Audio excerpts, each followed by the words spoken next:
að Ísland tæki alltaf afstöðu með friði og væri alltaf í liði með friði og nýtum öll okkar áhrif til þess að fara fyrir friði. Við erum í varnarbandalagi lykilorð, ekki sóknarbandalagi með Atlantshafsbandalaginu og það er mín skoðun að við getum verið þáttakendur í því og í vestrænu samstarfi án þess að leggja fé til vopnakaupa. Og við getum lagt svo margt annað að mörkum. Við Íslendingar höfum sérstöðu í þessu máli. Við öðluðumst trúverðuleika í þessu máli 11. október á afmælisdaginn minn árið 1986 þegar þjóðhöfðingjar stórveldana, Reagan og Gorbatsjov hittust hérna og Ísland komst á kortið því að kona í rauðri kápu gekk á milli þjóðhöfðingjar stórveldana og þeir funduðu hér í Höfða til að hefja samtalið endalok kalda stríðsins. Við komumst á kortið í heiminum fyrir þetta og við getum látið til okkar taka með því að taka skýra afstöðu með friði.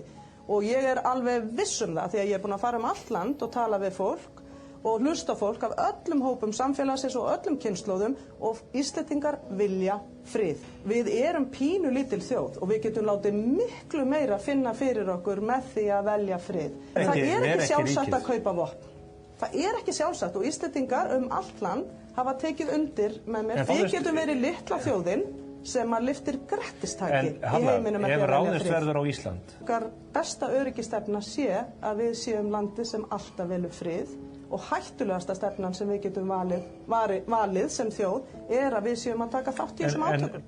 Við ætlum bara að hjálpa þeim með þeim hætti sem samræmist okkar gildi. Og það er margvísleg hjálp sem við getum veitt, en við þurfum ekki að taka þátt í vopnakaupum til þess að standa okkar plikt í þessu samstarfi, við getum samið öðruvísi. Þannig að fái ég að verða forseti þá ætla ég sannarlega ekki að reyna að breyta heiminum ein, en ég vonast til að fá að gera það með ykkur öllum.